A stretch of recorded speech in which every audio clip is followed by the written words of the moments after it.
Hello बच्चों, स्वागत है मेरे नए वीडियो में। और आज के इस वीडियो में बेटा हम लोग डिस्कस करने वाले हैं एक बहुत ही इम्पॉर्टेंट कंपाउंड्स के बारे में। आप बेटा परफ्यूम सभी लोग मारते हो, सबको पता है भाई परफ्यूम किस लिए मारा जाता है। शादी ब्याह में जाइए, किसी फंक्शन में जाइए, तुरंत परफ्यूम स्टार्ट हो जाता है। कभी आपने सोचा है बेटा कि ये जो परफ्यूम्स है ये किस तरह बनाए जाते हैं, किस चीज़ से बनाए जाते हैं? कभी सोचा है? आप कहेंगे भाई फुर्सत ही नहीं मिला सोचने का। और फिर आप करोगे क्या? ये जान के क्या करोगे कि भाई ये किस चीज़ से बना है, कैसे बना है। आप आम खाइए गुठली के बारे में ना सोचिए, ये आपका आंसर हो सकता है। लेकिन बेटा जो चीज़ आप यूज़ कर रहे हो, कोई भी चीज़ हो, यहाँ परफ्यूम की बात मैं नहीं कर रही हूँ, कोई भी चीज़ हो, उसके बारे में थोड़ी बहुत नॉलेज हर इंसान को होनी चाहिए कि भाई हम जो चीज़ खा रहे हैं या जो चीज़ हम अपने डेली लाइफ में यूज़ कर रहे हैं ये किस चीज़ से बना है, क्यों बना है, इन सारी चीज़ों के बारे में थोड़ी सी जानकारी तो होनी ही चाहिए। ठीक है, तो चलिए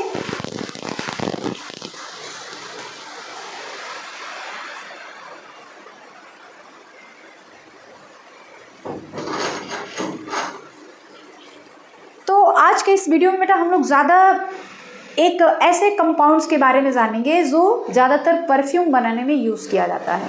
ठीक है, और इसको काफ़ी अच्छे तरीके से, बेहतरीन तरीके से समझने के लिए हम लोगों को पढ़ना पड़ेगा क्लास 12th केमिस्ट्री का लेसन नंबर 8 जिसका नाम है aldehyde ketones and carboxylic acid. तो आज के टॉपिक, आज के इस वीडियो में बेटा हम लोग पढ़ेंगे class 12th chemistry lesson number 8 जिसका नाम है aldehyde ketones and carboxylic acid. ठीक है बेटा, चलिए तो सबसे पहले आपको ये जानना पड़ेगा बेटा कि कार्बोनिल कंपाउंड्स क्या होते हैं। What is carbonyl compounds? देखो बेटा, जो कार्बोनिल कंपाउंड्स होते हैं एक ऐसा कंपाउंड्स होता है जिसमें कार्बन और ऑक्सीजन के बीच जो होता है डबल बॉन्डिंग होती है। एक ऐसा कंपाउंड जिसमें कार्बन और ऑक्सीजन के बीच डबल बॉन्डिंग हो, डबल बॉन्ड हो, वैसे कंपाउंड को हम लोग कहते हैं carbonyl compound.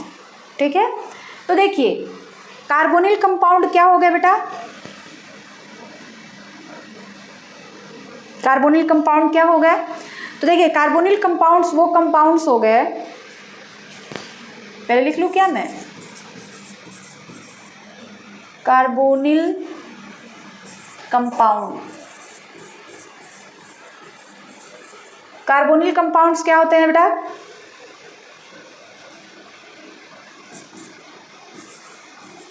Carbonyl compounds are that compound in which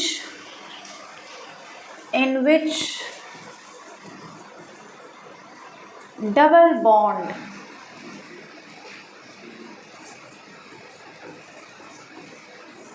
is present between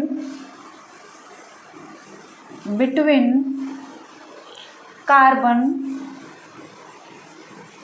and oxygen, जिसमें क्या होता है कार्बन और ऑक्सीजन के बीच जो होता है डबल बॉन्ड प्रेजेंट होता है। तो वैसे कंपाउंड को हम लोग कार्बोनिल कंपाउंड्स कहते हैं। तो जो कार्बोनिल ग्रुप होता है, एक कार्बोनिल ग्रुप भी होता है, मतलब आप ये कह सकते हो कि एक ऐसा कंपाउंड जिसमें कार्बोनिल ग्रुप प्रेजेंट हो, एक ऐसा कंपाउंड जिसमें कार्बोनिल ग्रुप प्रेजेंट हो, वैसे कंपाउंड को हम लोग कार्बोनिल कंपाउंड कहेंगे। या फिर ये भी आप कह सकते हो carbonyl compounds are that compounds in which double bond is present between carbon and oxygen. Carbon और ऑक्सीजन के बीच डबल बॉन्ड प्रेजेंट होता है। और कार्बोनिल ग्रुप क्या होता है बेटा? कार्बोनिल ग्रुप ये क्या होता है बेटा? तो देखो कार्बन और ऑक्सीजन के बीच कैसा बॉन्ड होना चाहिए बेटा? Double bond. तो कार्बोनिल ग्रुप को ना हम लोग जनरली इस तरह दिखाते हैं, ये कार्बोनिल ग्रुप है, ये जो है बेटा यही कार्बोनिल ग्रुप है। तो जो कोई भी कंपाउंड हो जिसमें ये ग्रुप प्रेजेंट होगा that is called carbonyl compound. उसी कंपाउंड को हम लोग कहेंगे कार्बोनिल कंपाउंड। ठीक है बेटा, चलिए अब आगे बढ़ते हैं बेटा। तो ये तो बातें क्लियर हो गए कि कार्बोनिल ग्रुप क्या है। तो इस तरह का भी जो भी फंक्शनल ग्रुप होगा that is called carbonyl group.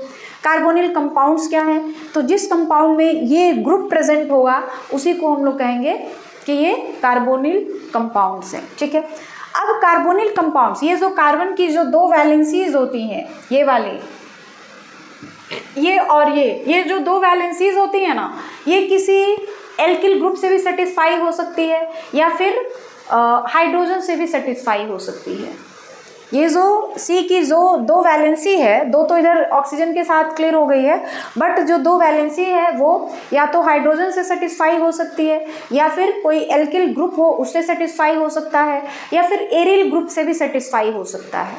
ठीक है, तो जो कार्बोनिल यौगिक्स होते हैं, मतलब कार्बोनिल कंपाउंड्स होते हैं, फॉर्म ऑफ कार्बोनिल कंपाउंड, जो कार्बोनिल कंपाउंड्स होते हैं उनका फॉर्म्स कैसा होता है, किस तरह के होते हैं। ठीक है, तो देखो ये होता है, मान लो ये हमारे पास सी है, डबल बॉन्ड है, यहाँ पे O लगा हुआ है और इसकी जो दो वैलेंसीज हैं इस तरीके से, वो हमने यहाँ पे H लगा रखा है। ये एक कार्बोनिल कंपाउंड हो गया। ठीक है, ये पहला हो गया। दूसरा जो है बेटा, इसकी कार्बन की जो दो वैलेंसी है वो H से सेटिस्फाई हो रही है।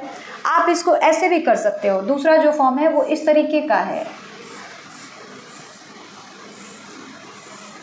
यहाँ पे R रेडिकल्स जिसको हम लोग एल्किल ग्रुप बोलते हैं और यहाँ पे H। ये ज़रूरी नहीं है कि दोनों जगह H ही हो, एक जगह R हो सकता है, एक जगह H हो सकता है। ठीक है, या फिर तीसरा जो है, तीसरा इस तरह का हो सकता है बेटा, मान लो हमारे पास तीसरा जो है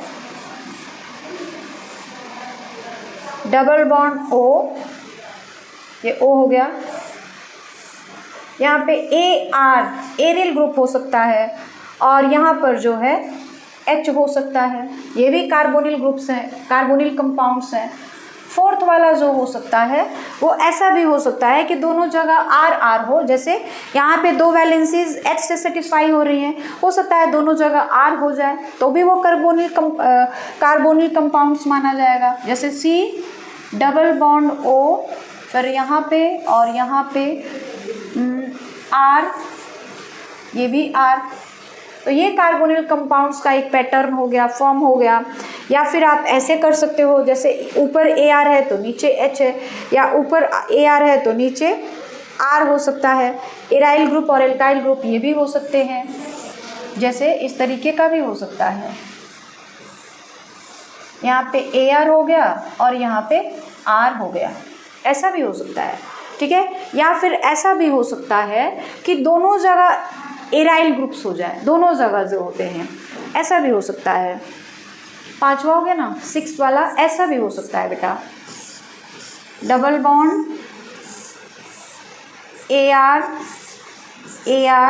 ऐसा भी हो सकता है। फिर एक और आप ले लीजिए, C double bond O, R और R डैश, ऐसा भी हो सकता है। तो ये देख रहे हो, ये सारे जो हैं एराइल कंपाउंड्स हैं। ठीक है, एराइल कंपाउंड नहीं बेटा, सॉरी, कार्बोनिल कंपाउंड्स हैं। ये सारे के सारे जितने आप देख रहे हो ना, सारे के सारे जो हैं ये कार्बोनिल कंपाउंड्स हैं। कुल मिलाकर आप ये कह सकते हो कि जिस कंपाउंड में फंक्शनल ग्रुप के रूप में ये प्रेजेंट होता है उसी को हम लोग क्या कहते हैं, कार्बोनिल कंपाउंड्स कहते हैं। ठीक है, और कार्बोनिल कंपाउंड्स के जो फॉर्म होते हैं वो इस टाइप के, देखिए हमने यहाँ पे 7 टाइप्स लिखा हुआ है, इस तरह के हो सकते हैं।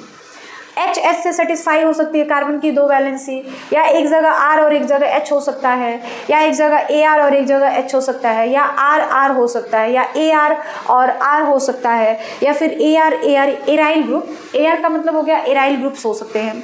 यहाँ पे R और R डैश हो सकते हैं, यानी एक R कुछ और है और दूसरा जो रेडिकल्स है वो कुछ और है। तो ये फॉर्म्स ऑफ कार्बोनिल कंपाउंड्स हैं। कार्बोनिल कंपाउंड्स के ऐसे ऐसे फॉर्म हो सकते हैं। ठीक है, तो प्रैक्टिकली ये देखा गया है कि जो कार्बोनिल कंपाउंड्स होते हैं वो दो तरह के होते हैं।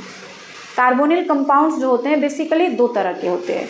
एक होता है types of carbonyl compound.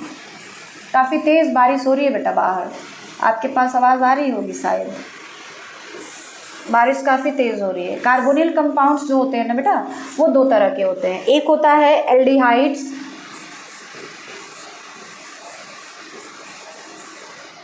Aldehydes and दूसरा होता है कीटोन्स।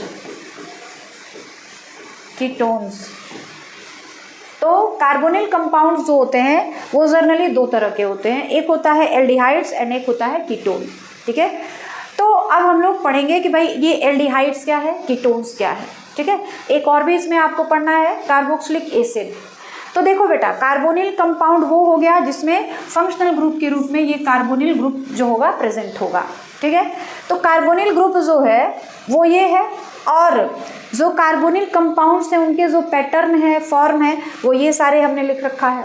अब कार्बोनिल कंपाउंड्स कितने तरह के होते हैं? कार्बोनिल कंपाउंड्स जो होते हैं बेसिकली दो तरह के होते हैं, एल्डिहाइड्स एंड कीटोन्स। और इसी एल्डिहाइड एंड कीटोन्स का जो यूज़ होता है जनरली हम लोग परफ्यूम बनाने में करते हैं। ठीक है ना, तो आगे ही ने बात की हम लोग परफ्यूम के बारे में मतलब परफ्यूम के बारे में नहीं, बल्कि वो किस चीज़ से बना होता है उस चीज़ के बारे में पढ़ने वाले हैं। तो अब हम लोग जानेंगे बेटा कि जो ये एल्डिहाइड्स हैं और जो कीटोन्स हैं ये क्या होते हैं। ठीक है, देखिए एल्डिहाइड्स एंड कीटोन, पहले हमने बताया aldehyde and ketones are compounds which contain carbonyl group. Aldehydes and ketones वो कंपाउंड्स होते हैं जिसमें कार्बोनिल ग्रुप्स प्रेजेंट होता है, and therefore this compounds are collectively called carbonyl compounds. The electronic structure of carbonyl group is this. जो electronic structure होता है carbonyl group का वो बेसिकली यही होता है। ठीक है, कार्बन की जो वैलेंसी 4 होती है ना, तो 2 वैलेंसी कार्बन की यहाँ एक और यहाँ एक, 2 वैलेंसी तो कंप्लीट हो गई। बाकी के जो 2 वैलेंसीज होते हैं वो अभी हमने बताया ना कि आर आर से कंप्लीट हो सकता है, आर आर डैश से कंप्लीट हो सकता है, ए आर और आर से कंप्लीट हो सकता है, एच और एच से कंप्लीट हो सकता है, ए आर एच से कंप्लीट हो सकता है, ए आर आर से कंप्लीट हो सकता है। तो ये बेसिकली जो है electronic structure of carbonyl group है।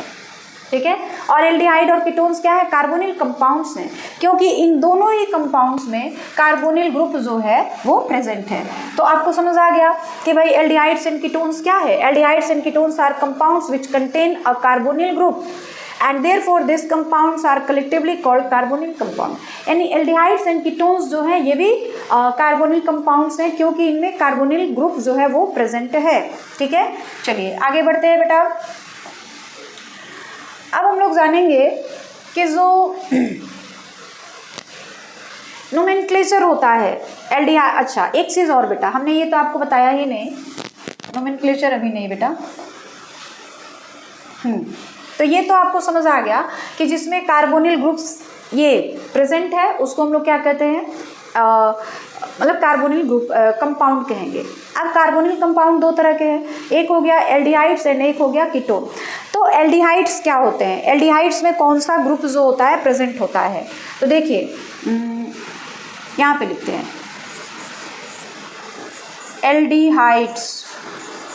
एल्डिहाइड्स क्या है,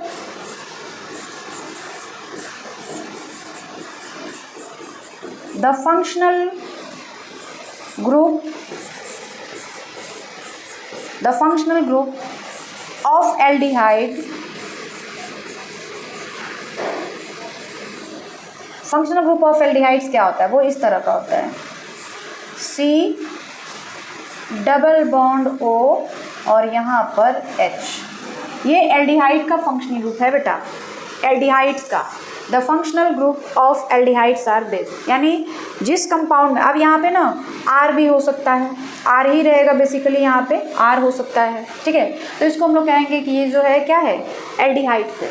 और कीटोन्स क्या होते हैं, तो कीटोन्स किसको कहते हैं बेटा, तो कीटोन्स में जनरली क्या हो जाएगा, द फंक्शनल ग्रुप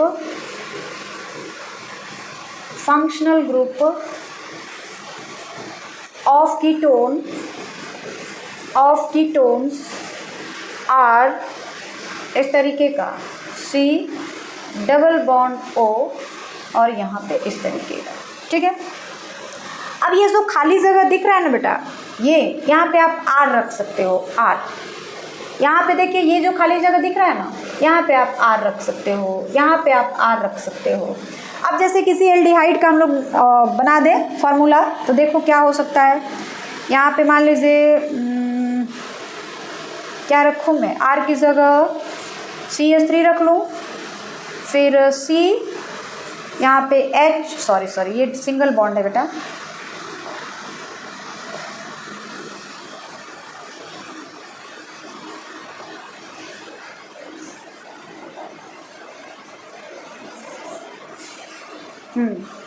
ये C, फिर यहाँ पे H, और यहाँ पे आ जाएगा हमारे पास डबल बॉन्ड O। ये एक एल्डिहाइड हो गया, ठीक है। और कीटोन की बात अगर करी जाए, कीटोन की बात अगर करी जाए तो वो क्या हो जाएगा, कीटोन की बात हम लोग करें तो R इस तरह का हो सकता है। देखिए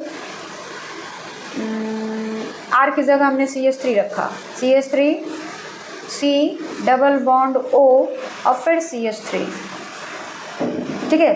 तो इसी को हम लोग प्रोपेनोन बोलते हैं, प्रोपेनोन, कीटोन है ना, तो प्रोपेनोन हो गया, ठीक है।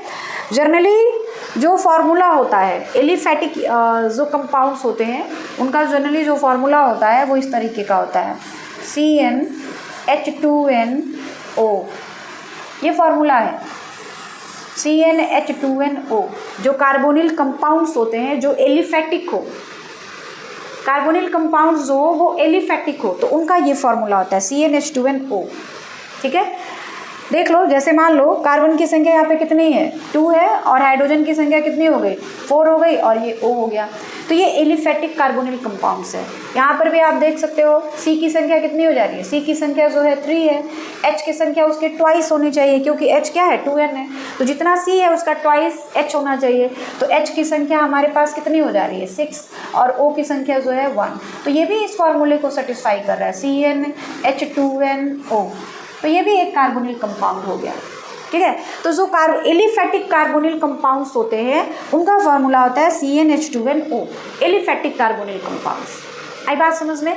और हमने अभी बताया कि जो कार्बोनिल कंपाउंड्स हैं वो एल्डिहाइड्स है एंड कीटोन्स है।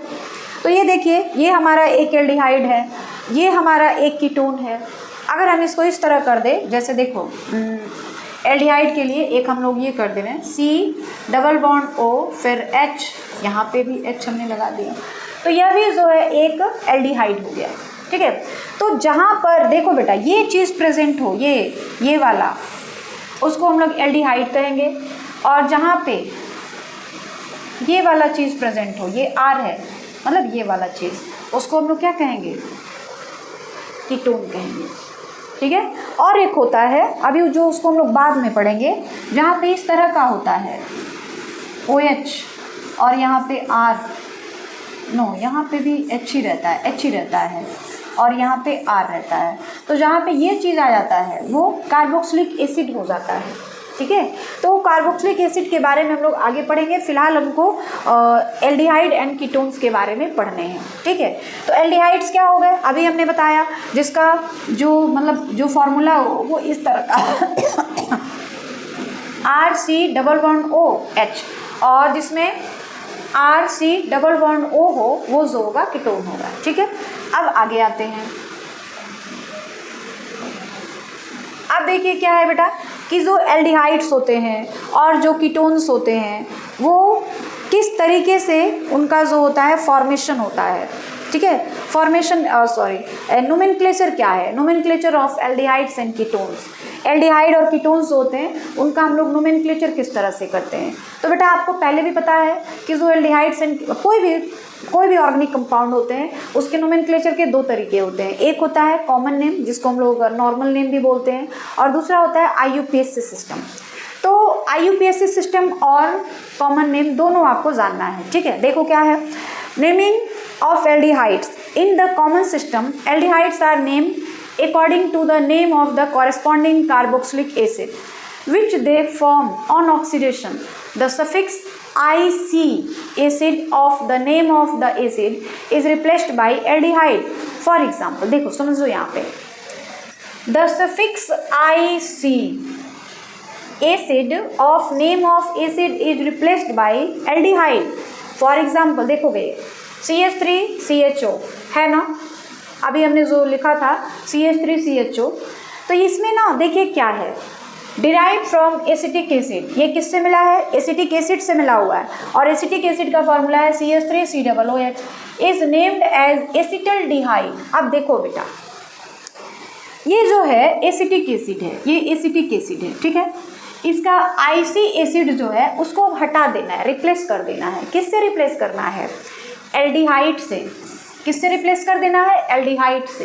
तो देखिए ये एसिटिक एसिड है, इसका हमने आईसी और एसिड ये हटा दिया, ठीक है। वहाँ पे हमने क्या जोड़ दिया? देखिए तो ये क्या हो जाएगा, इसको तो हम रिमूव कर दिए, ये हट गया। अब हमारे पास नया नाम जो आएगा वो क्या बनेगा बेटा? ACE, ठीक है। और ALDEHYDE,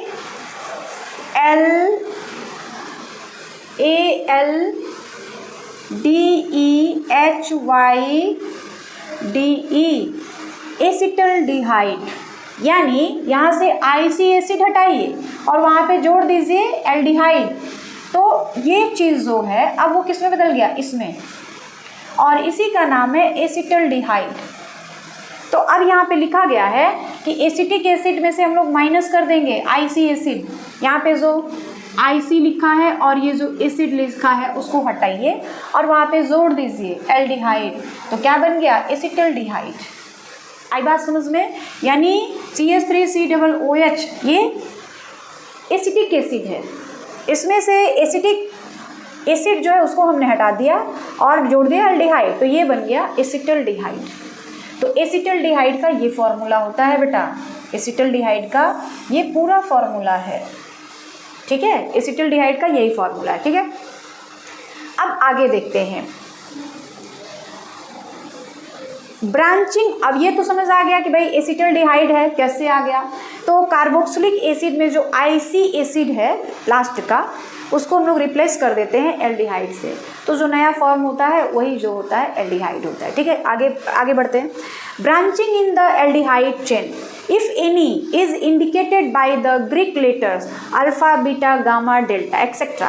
The carbon attached to CHO group is alpha and so on as। देखिए जैसे CHO जो है ना बेटा, यही एल्डिहाइड का मतलब फंक्शनल ग्रुप ऑफ एल्डिहाइड्स है। एल्डिहाइड्स के जो फंक्शनल ग्रुप्स होते हैं वो क्या होते हैं? CHO, ये होता है CHO, और कीटोन का ना बेटा जनरली CO होता है, उसके बीच डबल बॉन्ड लगा रहता है, C और O के बीच डबल बॉन्ड रहता है, ठीक है। तो देखो CHO एल्डिहाइड ग्रुप है, ठीक है। अब हमेशा जो है, हमेशा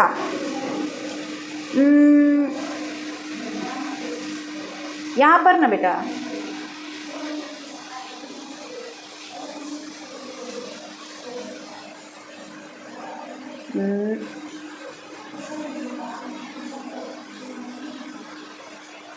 देखिए जो काउंटिंग शुरू, अच्छा एक चीज़ ये बताना था कि ये जो CHO ग्रुप है ना, ये हमेशा किसी न किसी इंड पर ही जुड़ा रहता है, हमेशा किसी न किसी किनारे से ही जुड़ा रहता है। अरे बात समझ में? या तो इस किनारे जुड़ा होगा या तो इस किनारे। तो जब हम लोग चेन की काउंटिंग करते हैं, पेरेंट कार्बन चेन खोजते हैं, उसमें इस वाले C को भी इंक्लूड किया जाता है, मतलब 1 2 3, इसमें कितने कार्बन है? 3 कार्बन है, ठीक है। अब देखो क्या है, 1 2 3 कार्बन हो गए। अब देखिए है क्या,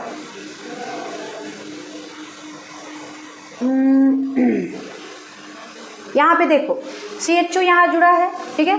तो इसके बगल वाला जो कार्बन है, इसके बगल वाला जो कार्बन है उसको, मतलब CHO से जो पहला कार्बन जुड़ा है उसको अल्फा कार्बन, उसके बाद वाला जो कार्बन है उसको बीटा कार्बन, उसके बाद वाला जो कार्बन है उसको गामा कार्बन, उसके बाद वाला जो कार्बन है उसको डेल्टा कार्बन। इस तरह से उसका जो है हम लोग नेमिंग करते हैं, अल्फा, बीटा, गामा, डेल्टा, इस तरह से हम लोग नाम रखते हैं, ठीक है।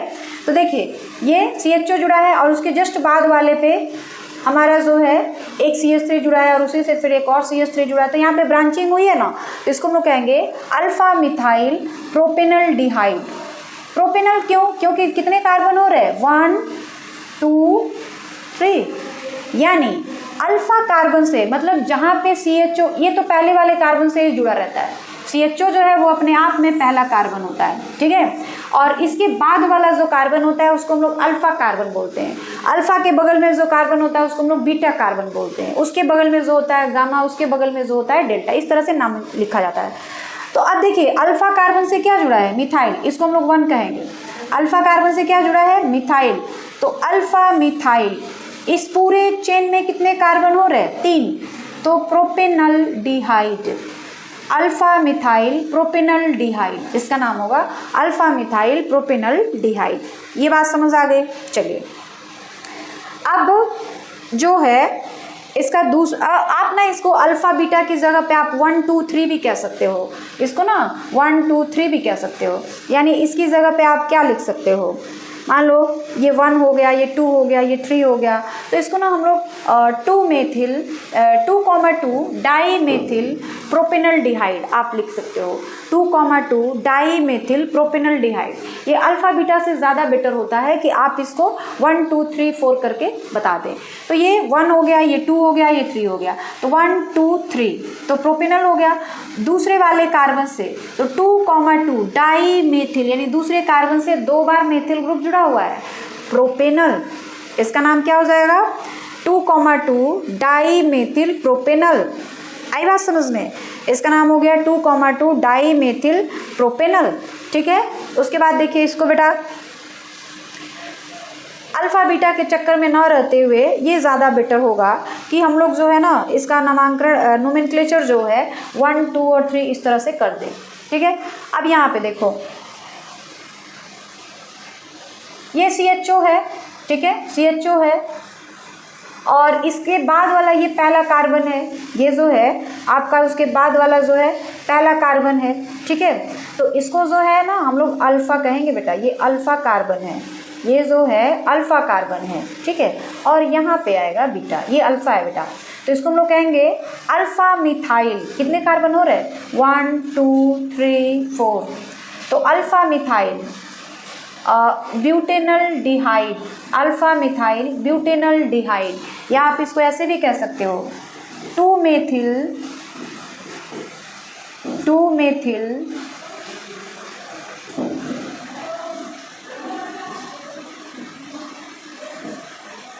Butanal 2 methyl butanaldehyde 2 methyl butanaldehyde, ठीक है। अब इसको देखो बेटा, ये पहला मतलब CHO है, तो ये पहला कार्बन है, ये दूसरा कार्बन है, ये तीसरा कार्बन है, अल्फ़ा बीटा गामा। तो हम लोग कहेंगे किस कार्बन से, तो बीटा वाले कार्बन से। तो beta bromo butanaldehyde, beta bromo butanaldehyde, ठीक है। इसका नाम रखते हैं बीटा ब्रोमो ब्यूटेनल डिहाइड, या फिर आप ऐसे भी लिख सकते हो 1 2 3। पहला कार्बन तो हमेशा ये रहेगा 1 2 3। तो आप लिख सकते हो 3 ब्रोमो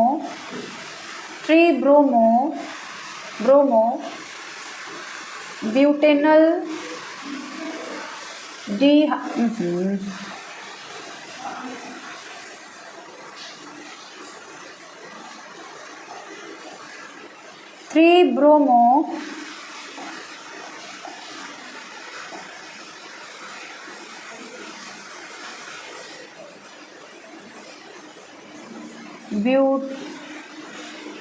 ब्यूटेनल डिहाइड,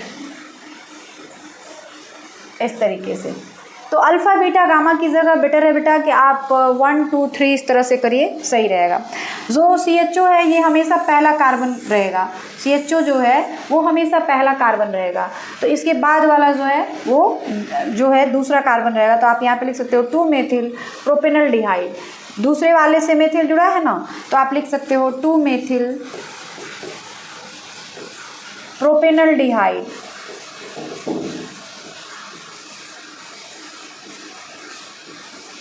इस तरीके से। तो अल्फ़ा बीटा गामा भी लिख सकते हो या 1 2 3 भी लिख सकते हो, ठीक है। तो ये जो है नेमिंग है किसका, जो हमारा एल्डिहाइड्स है उसका, ठीक है, कॉमन सिस्टम में। ये कौन सा सिस्टम है बेटा, कॉमन सिस्टम है। अच्छा ये कॉमन सिस्टम है, तो ये जो है ना बेटा ये तो कॉमन सिस्टम है। और ये जो है ना ये सारा नाम तो हमने ये लिखा हुआ है IUPAC सिस्टम वाला लिखा गया है बेटा, सॉरी, ये सारा नाम जो लिखा गया है ना, ये सारा IUPAC सिस्टम वाला लिखा गया है। ये मुझे ध्यान नहीं था कि हम लोग जो है कॉमन सिस्टम वाला पढ़ रहे हैं। तो कॉमन सिस्टम में इस तरीके से आपको नाम लिखना है, लेकिन वही जब IUPAC सिस्टम में आपको नाम लिखना रहेगा तो अभी जैसे हमने बताया ना, अभी आगे मैं फिर उसको एक्सप्लेन करूँगी अच्छे से। देखिए, अब हम लोग आते हैं कि IUPAC सिस्टम में इसका हम लोग नोमेनक्लेचर कैसे करते हैं।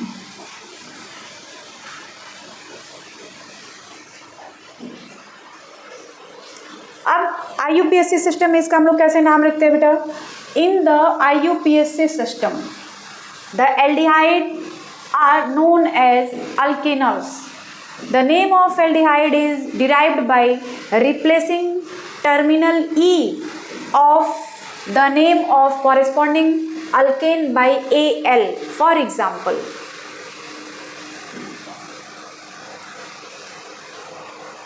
देखिए मेथेनल, मतलब इसमें जो लास्ट का E होता है ना, वो किससे रिप्लेस हो जाता है? Al से।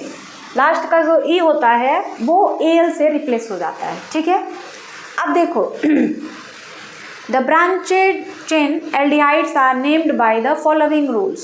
पहला, देखिए, the longest chain containing the CHO group is considered as the parent chain and the name is derived by replacing the terminal E of the name of the corresponding alkane by Al.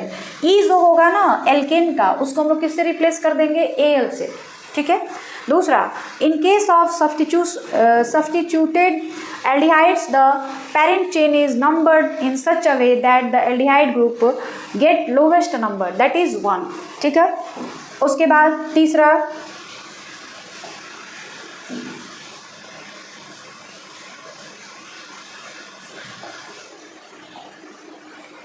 क्या है? The position of the substituent are indicated by numbers, मतलब कहीं भी कोई चीज़ अगर add किया गया है तो उसको हम लोग नंबर से डिनोट कर देंगे, ठीक है। When the aldehydes groups is attached to a ring, the suffix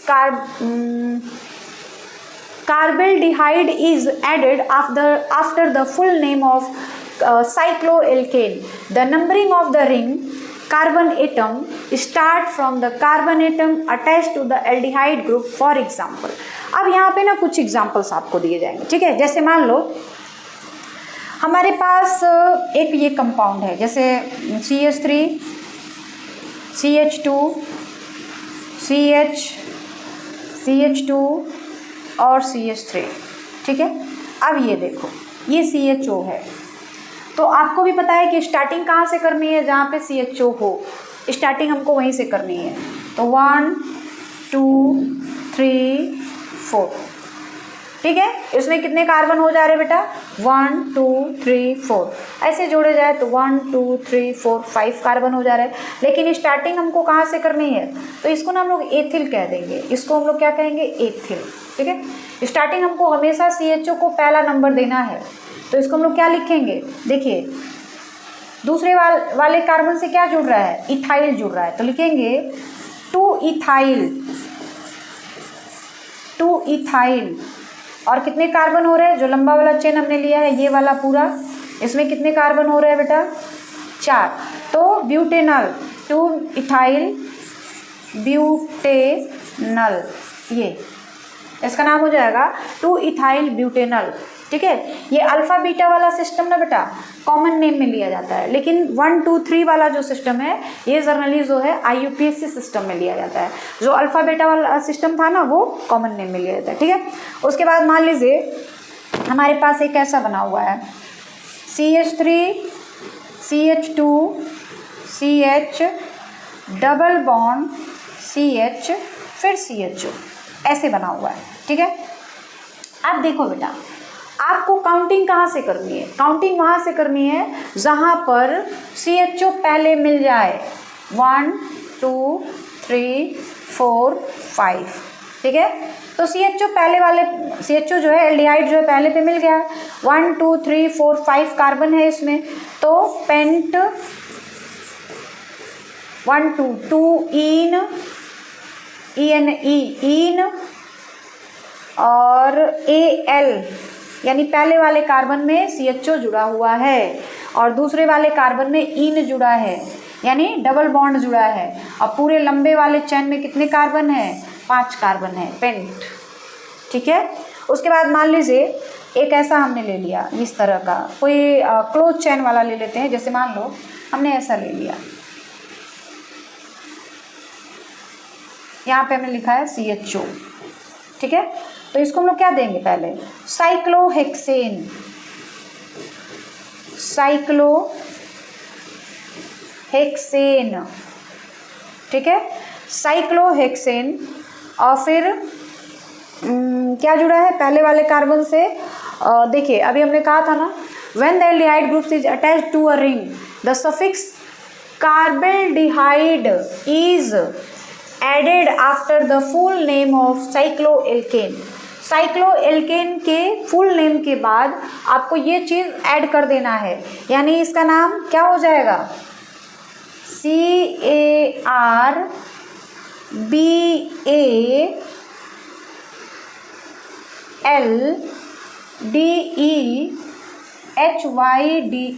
ये नाम हो जाएगा इसका। ठीक है, तो इसका क्या, अच्छा इसको ना थोड़ा सा ऊपर लिखा जाए, यहाँ पे सही नहीं लग रहा है, पूरा एक ही में सट जा रहा है। चलो यहाँ पे देखते हैं। जैसे मान लो हमारे पास ये है, ऐसे ऐसे है। ठीक है, यहाँ पे हमने CHO लगा रखा है। अभी देखा गया है कि अगर किसी रिंग में जुड़ा हुआ है, ठीक है, तो रिंग में जुड़ा है तो added after the full name of cycloalkane, cycloalkane का पहले पूरा नाम लिख दीजिए और उसके लास्ट में आपको ये चीज़ ऐड कर देना है। ठीक है, तो ये तो साइक्लोहेक्सेन हो गया, तो साइक्लोहेक्सेन और लास्ट में CARBALDEHYDE,